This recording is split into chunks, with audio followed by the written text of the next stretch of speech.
Pagi itu, mereka berangkat ke rumah Bon. Sebelumnya, mereka tentu sudah mengambari Bon tentunya. Jaka memanasi mobilnya.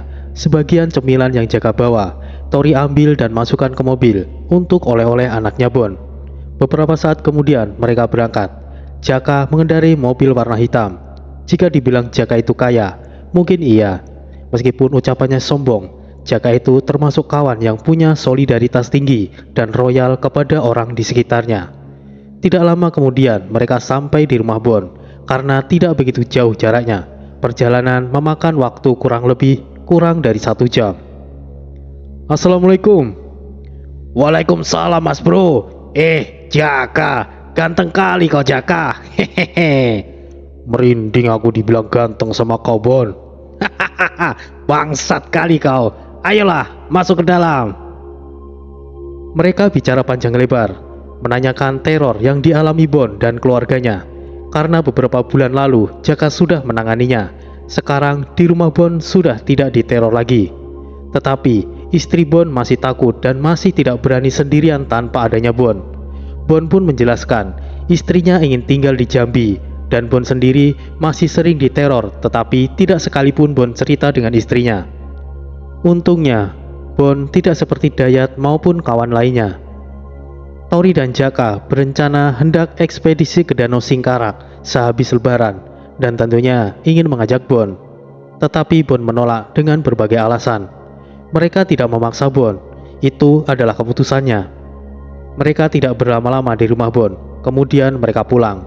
Setelah mengantar Tori pulang, Jaka kembali ke Jambi. Beberapa hari kemudian, Tori menelpon Jaka dan memutuskan untuk menerima permintaan Raja Al. Jaka tentunya menyanggupi dan bersedia menemani Tori. Segala sesuatu mereka persiapkan. Tepat hari Kamis pagi, Jaka kembali datang ke kontrakan. Hingga sampai malam tiba, persiapan sudah selesai. Tori, apa kau yakin sudah siap? Ayo berangkat Jaka. Tori bersama Jaka dan ditemani oleh Sinta serta kedua sirah berangkat menuju ke Istana Langit. Yang Tori tidak sadari, bahaya besar menunggu mereka. Pagi itu, Jaka datang ke kontrakan. Saat itu banyak yang Jaka bawa untuk persiapan, benda-benda klinik yang tidak Tori ketahui. Malamnya, saat itu tepat hari Kamis atau malam Jumat, di mana Tori memiliki kewajiban untuk bertemu dengan Sinta di tempat biasa di tengah danau yang sunyi dan tenang. Suamiku, apakah kamu yakin dengan keputusanmu? Aku sungguh khawatir suamiku, kata Sinta yang masih dalam pelukan Tori. Sebetulnya aku tidak yakin istriku. Tetapi aku tidak tahu kenapa aku begitu bersemangat, jawab Tori. Aku tidak berhak untuk mencegahmu suamiku. Tetapi apapun resikonya, aku akan tetap berada di sampingmu suamiku. Baiklah. Mungkin ini saatnya berangkat. Jaka pasti sudah lama menunggu.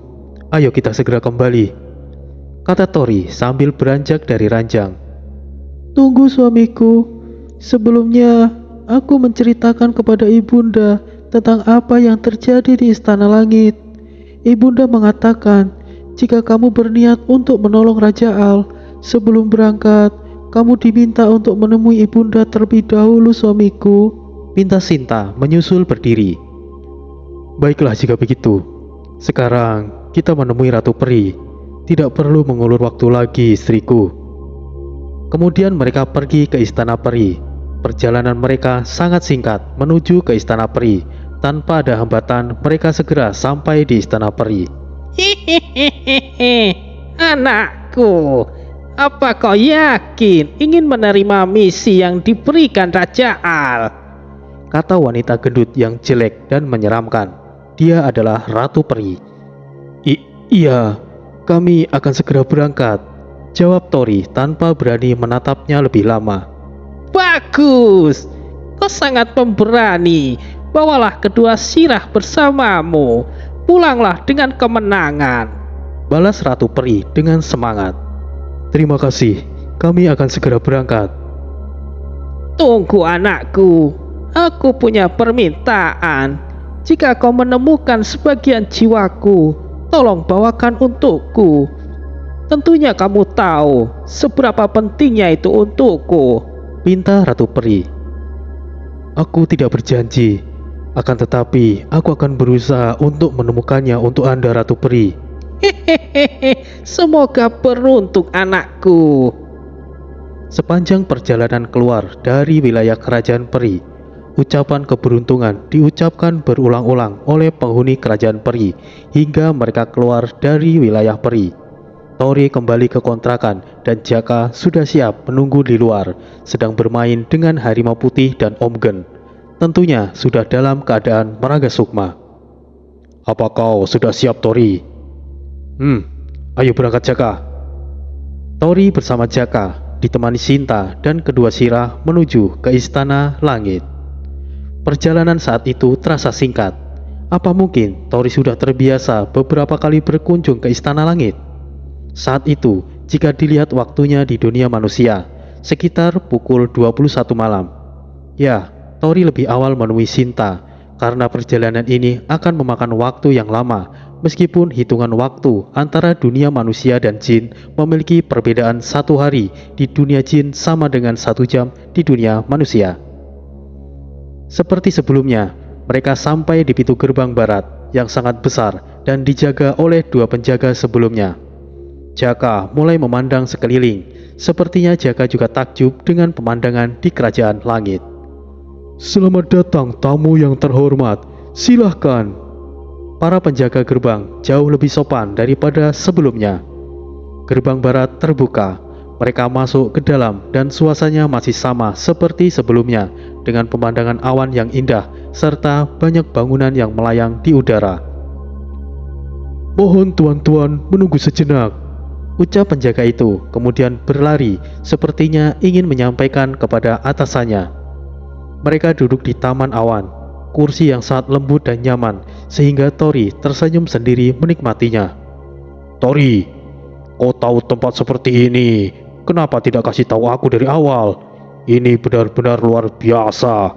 Baru kali ini aku menemukan alam gaib yang seindah ini, kata Jaka yang juga tersenyum seorang diri, menikmati pemandangan di sekitarnya.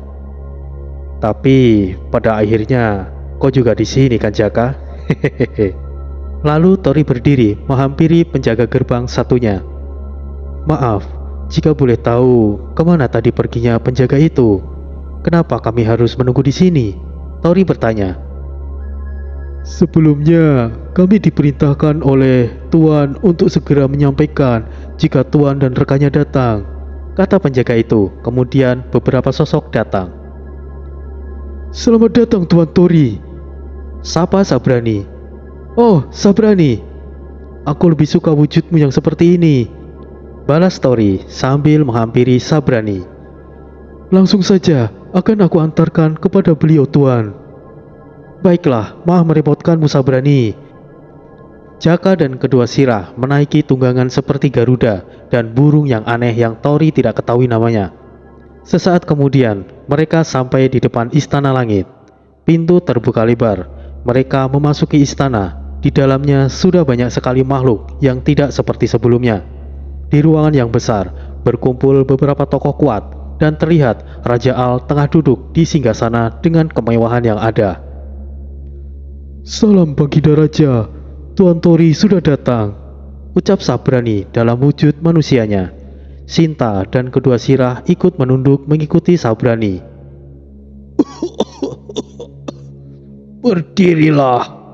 Selamat datang Tuan Tori.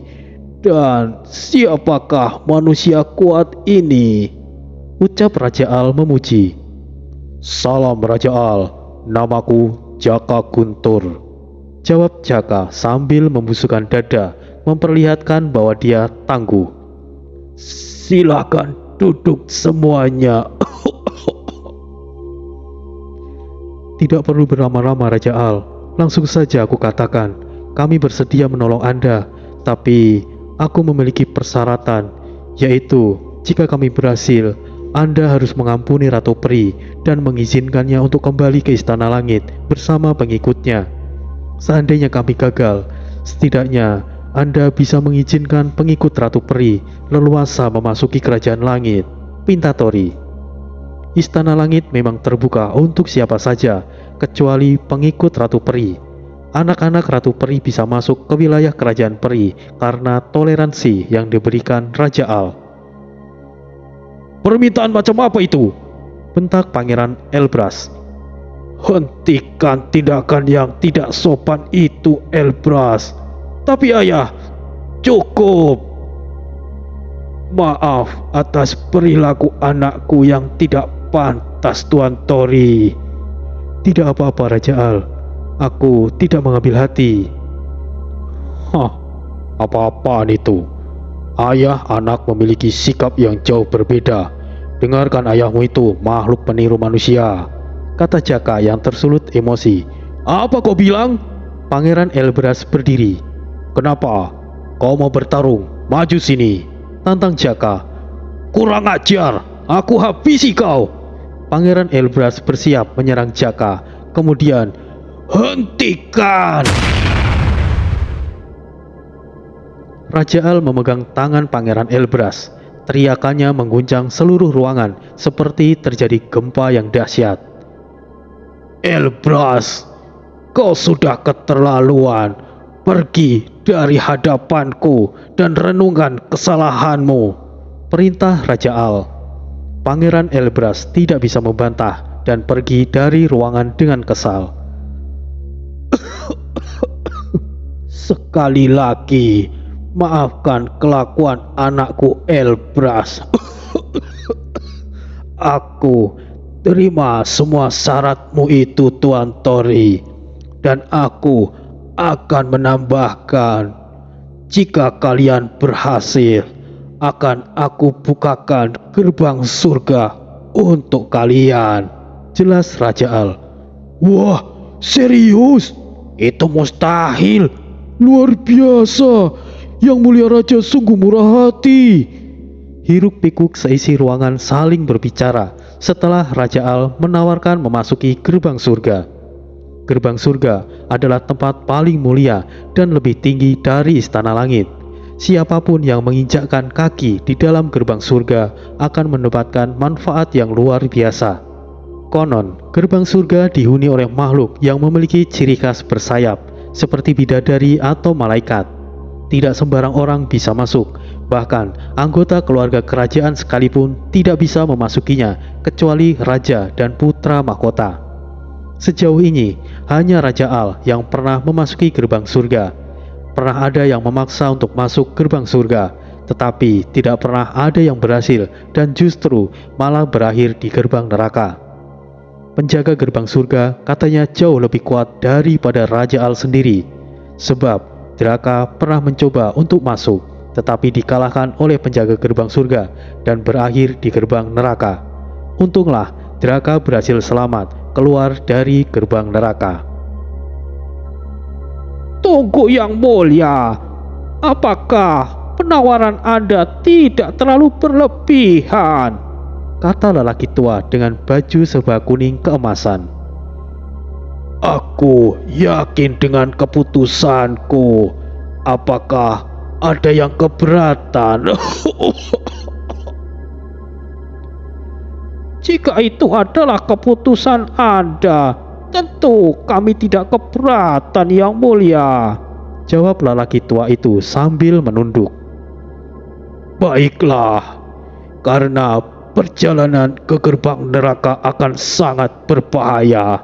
Siapa di antara kalian yang bersedia untuk menemani Tuan Tori? Tentu, ketika kalian berhasil, kalian yang menemani Tuan Tori akan diizinkan untuk masuk ke gerbang surga, ucap Raja Al. Seluruh ruangan sunyi, saling pandang dan takut untuk mengambil keputusan.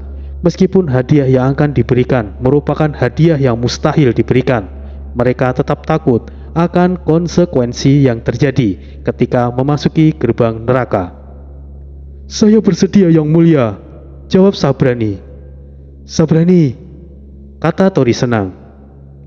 Baiklah, sepertinya tidak ada yang berani kecuali dirimu, Sabrani. Tuan Tori, apakah tidak masalah pergi hanya dengan sedikit orang?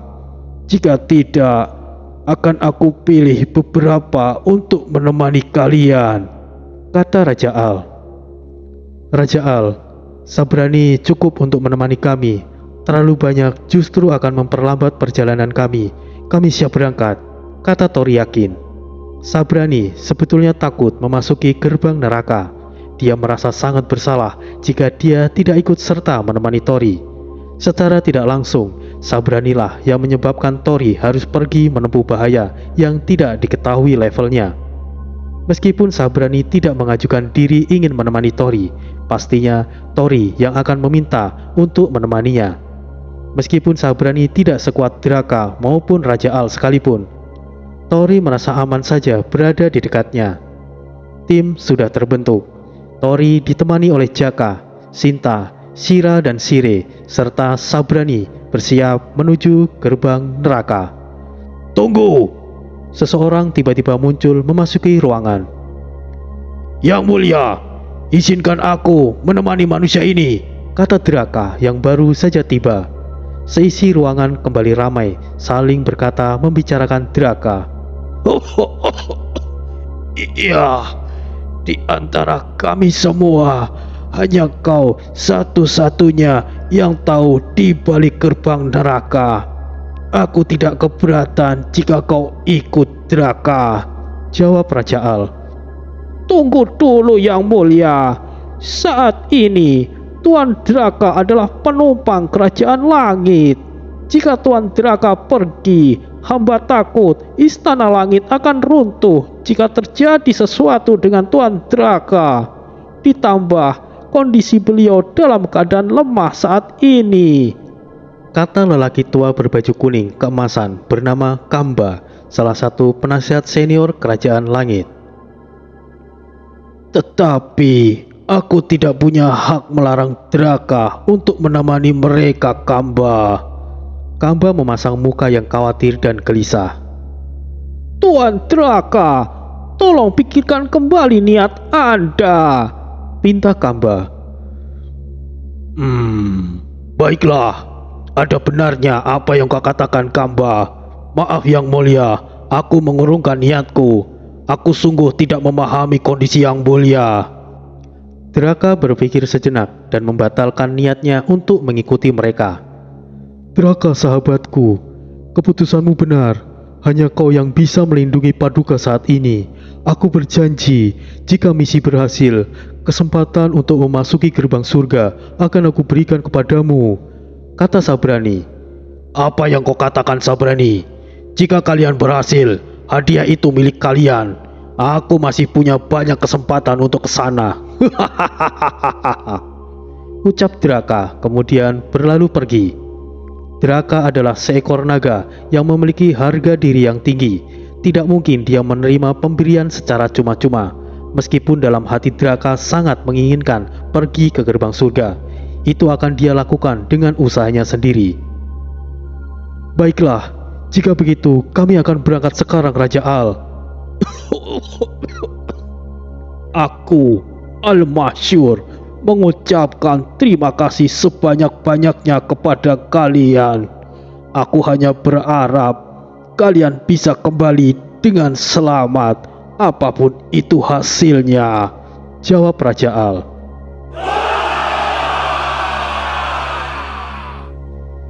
Teriakan semangat di seluruh ruangan itu menggema. Mereka bersorak menyemangati rombongan Tori hingga sampai di pintu istana. Sorakan itu membuat Tori merinding, tetapi juga membuatnya semangat. Di pintu istana, Draka sepertinya sudah menunggu. Tatapannya serius dan tajam dalam wujud manusianya. Draka kemudian menghampiri mereka. Sayang sekali, aku tidak bisa ikut bersama kalian. Tetapi setidaknya aku akan berikan sedikit informasi mengenai gerbang neraka, ucap Draka. Aku tahu kau pasti akan membantu kami dengan cara lain, temanku. Akan sangat berguna sekali jika kami tahu informasi di dalam gerbang neraka, balas Sabrani. Tapi ini hanya sedikit informasi yang mungkin tidak berguna, tapi setidaknya kalian harus tahu. Jelas Draka. Draka menjelaskan, saat Draka dilempar ke gerbang neraka oleh penjaga surga, Draka tepat berada di balik gerbang neraka. Di sana memiliki udara yang busuk, serta aura yang melemahkan penghuni kerajaan langit. Di sana terdapat 7 jalur jembatan yang harus dilalui, dan tidak bisa kembali mundur setelah memilih salah satu jembatan yang ingin dilalui. Saat itu, Draka memilih jalur tengah yang seharusnya dia tidak memilih dari 7 jalur tersebut, dan berakhir di lautan magma yang bergejolak. Beruntungnya, Draka adalah naga api. Panasnya magma tidak ada artinya buatnya. Yang menjadi masalah adalah penghuni lautan magma tersebut. Ada sekumpulan makhluk kuat yang menghuni tempat itu, yang membuat Draka hampir kehilangan nyawanya. Draka sempat bertarung dan Draka kalah. Dalam keadaan sekarat, Draka dibuang ke jurang yang sangat dalam. Saat itu Draka membentur dinding jurang dan tersangkut di sela dinding tersebut. Beruntungnya, Draka tidak terjun ke dalam jurang. Dia tersangkut di sela-sela dinding jurang dalam keadaan sekarat. Selama beberapa waktu, hari, bulan, atau mungkin tahun, Draka di sana. Situasi di sana membuat Draka sulit untuk memulihkan diri. Hingga akhirnya, setelah Draka mulai bisa bergerak, Draka memanjat dinding jurang tersebut hingga sampailah di pintu gerbang neraka. Akan tetapi, ada 7 gerbang di sana. Saat itu Draka berpikir, jika dia salah memilih salah satunya, tamat sudah riwayatnya. Tetapi, belum sempat Draka untuk memilih ingin memasuki gerbang. Dari 7 tangga sebelumnya berbondong-bondong sosok kuat yang sedang mengejar Draka. Tidak punya pilihan lain, Draka masuk ke gerbang ketiga setelah beberapa senjata menancap di punggungnya dilempar oleh makhluk yang mendekatinya. Beruntungnya, gerbang ketiga adalah gerbang menuju dunia bawah Istana Langit. Jadi, saat itu hanyalah keberuntungan aku bisa selamat. Mungkin kalian bingung apa yang aku katakan, sebab di dalam gerbang neraka memang sangat membingungkan. Hanya itu yang bisa aku berikan. Semoga kalian kembali dengan selamat, kata Draka kemudian pergi. Terima kasih kawanku, teriak Sabrani. Kemudian mereka menuju dunia bawah kerajaan langit. Sabrani berubah menjadi kuda bersayap, lalu Tori dan Sinta naik di punggung Sabrani. Jaka dan kedua Sirah menaiki tunggangan sebelumnya. Perjalanan mereka cukup lama untuk sampai ke dunia bawah Istana Langit. Akan memakan waktu jauh lebih lama apabila mereka berjalan kaki. Setelah waktu cukup lama mereka terbang, mereka sampai di dunia bawah. Suasana di dunia bawah hampir sama seperti alam gaib pada umumnya, gelap kemerahan. Tetapi jauh lebih rapi daripada tempat lain yang pernah mereka kunjungi, seperti wilayah Inyi Rimbo yang berantakan. Di dunia bawah memiliki peradaban yang cukup bagus, hanya saja penduduk di sana semuanya berpenampilan sama, yaitu memakai jubah seperti yang Sirah gunakan. Ya, inilah kampung halaman Sirah. Kedua Sirah tahu bahwa itu adalah tempat asli mereka, tetapi mereka tetap dalam keadaan diam, seolah itu biasa saja.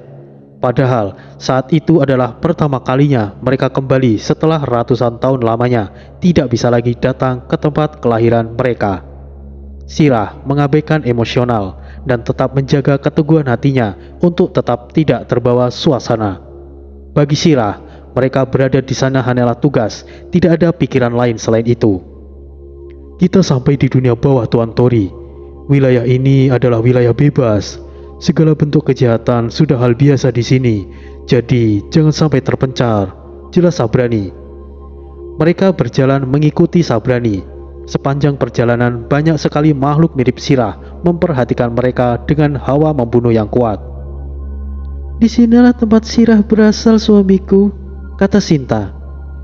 Ya, aku bisa langsung tahu dengan ciri-ciri makhluk di sini, istriku. Setelah mereka berjalan cukup jauh, beberapa rombongan jubah merah mengikuti mereka. Mereka menjadi kurang nyaman, terutama Tori dan Jaka yang dari awal sudah waspada. Jangan hiraukan mereka, Tuan Tori. Teruslah berjalan, pinta Sabrani. Mereka tidak sembarangan terbang di tempat ini. Di alam bawah juga memiliki aturan sendiri. Bahkan Sabrani sekalipun mematuhi aturan tersebut. Tidak lama kemudian, mereka sampai di gerbang neraka. pintu berwarna hitam dan memiliki aura yang menyeramkan. Tanpa Tori sadari, di belakang mereka sudah berkumpul begitu banyak makhluk berjubah merah yang mengikuti mereka. Di gerbang neraka dijaga oleh 4 makhluk misterius berjubah merah.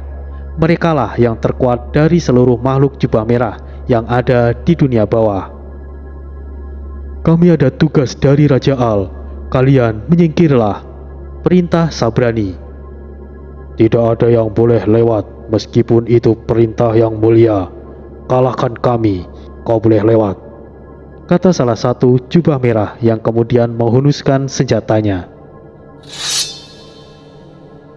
Keempat jubah merah mengarahkan senjatanya kepada mereka. Mereka bukannya membantah perintah Raja Al. Memang sudah seharusnya jika ingin memasuki gerbang neraka maupun gerbang surga harus mengalahkan penjaga di sana. Benar, aku lupa. Harus mengalahkan kalian terlebih dahulu sebelum memasuki gerbang neraka, ucap Sabrani. Apakah kau bisa mengalahkan mereka, Sabrani? Kata Tori. Tidak semudah itu, Tuan Tori. Meskipun Anda sudah tahu tingkatan kekuatanku di kerajaan langit, mereka ini tidak bisa dianggap remeh, jelas Sabrani. Keempat penjaga gerbang neraka adalah yang terkuat dari 6-9 terkuat di seluruh kerajaan langit. Meskipun Sabrani adalah terkuat nomor 5, jika dia berhadapan dengan keempat penjaga gerbang neraka, belum dipastikan Sabrani bisa menang. Jika begitu, ayo kita serang bersama-sama, ucap Jaka yang kemudian melangkah maju. Tidak, Tuan Jaka, jika ingin melewati gerbang neraka, salah satu dari kita harus melawan keempat penjaga gerbang neraka. Itu adalah aturan yang sudah jelas. Begitukah? Baiklah, biar aku yang maju. Dengan percaya diri, Jaka melangkah maju. Jadi, kau manusia yang akan melawan kami. Kami tidak akan menahan diri. Bersiaplah, kata salah satu penjaga gerbang neraka. Majulah, tantang Jaka. Jaka mengeluarkan pusaka andalannya, keris yang diselimuti api dan memiliki kelenturan dan panjang seperti cemeti. Dalam sekejap, Jaka sudah terkepung dari 4 sudut. Jaka kemudian merapalkan sebuah mantra atau ajian yang dia miliki. Dalam sekejap, keempat jubah merah serentak menyerang Jaka. Tetapi, serangan keempat jubah merah tidak bisa menyentuh Jaka sama sekali. Jaka seperti dilindungi oleh dinding yang tidak terlihat. Setiap serangan yang dilancarkan jubah merah selalu terpental. Akan tetapi, Jaka juga tidak bisa dapat menyerang karena fokus dengan pertahanan. Pertahanan yang Jaka tunjukkan sangat mirip saat Jaka menahan serangan Inyi Rimbo. Sepertinya jauh lebih stabil dibandingkan ketika melawan Inyi Rimbo. Serangan keempat jubah merah sangatlah cepat, bahkan jauh lebih cepat dari Shiri dan Suru. Jaka terpental bersamaan dengan keempat jubah merah saat pelindung Jaka hancur. Aku menyerah. Aku tidak sangka kalian berempat sangat kuat sekali. Padahal aku sudah menyempurnakan teknik pertahananku, ucap Jaka kemudian bangun setelah tersungkur. Kau cukup hebat untuk seorang manusia. Aku terkejut. Tetapi jika ingin melewati gerbang neraka, tetap kalian harus melewati kami terlebih dahulu, kata salah satu jubah merah. Baiklah, jika begitu aku yang akan melawan kalian, ucap Sabrani yang kemudian berubah wujud menjadi manusianya. Tetapi sebelum Sabrani maju melangkah, Shira, salah satu pengawal mereka, sudah berada di depan menantang keempat jubah merah penjaga gerbang neraka. Istriku, apakah kau perintahkan Shira untuk melawan mereka? Kata Tori. Tidak, suamiku, itu keinginan Shira sendiri. Ini adalah kampung halamannya. Mungkin Shira mengenal salah satu dari keempat jubah merah itu. Kita lihat saja, suamiku, jawab Sinta. Baiklah, biarkan pengawal kalian yang mencoba. Sabrani kembali mundur. Tori ragu Shira mampu melawan keempat jubah merah, karena saat itu Tori belum pernah melihat Shira beraksi. Saat itu pertama kalinya Tori melihat Shira bertarung. Kau siapa? Kenapa kau mirip dengan kami? Kata salah satu jubah merah. Dia memang salah satu dari kita. Sepertinya dia sudah lama meninggalkan dunia bawah dan sudah menemukan tuannya, kata jubah merah lainnya. Siapapun kau, kami tidak akan menahan diri. Keempat jubah merah bersiap untuk menyerang Shira. Shira masih berdiri tenang, tidak bergerak sedikit pun. Sikapnya dalam menghadapi musuh sangat sembrono. Apakah Shira tidak tahu yang dia lawan adalah salah satu dari 10 orang terkuat di kerajaan langit? Kenapa pertarungan itu diharuskan? Bukankah hal itu justru merugikan kedua pihak dan pastinya itu menghambat mereka? Itu yang Tori pikir sebelumnya. Tetapi pertarungan tersebut memang dibutuhkan untuk menguji mereka. Kecuali bagi makhluk yang memang sedang dalam hukuman, mereka akan langsung dilempar begitu saja ke gerbang neraka. Meskipun gerbang neraka adalah tempat yang sangat berbahaya, di dalamnya juga terdapat pusaka serta sesuatu yang sangat berharga yang dibutuhkan oleh makhluk yang menginginkannya. Keempat jubah merah langsung menyerang Shira bersamaan. Ketika senjata mereka hampir mengenai Shira, tiba-tiba Shira menghilang begitu saja.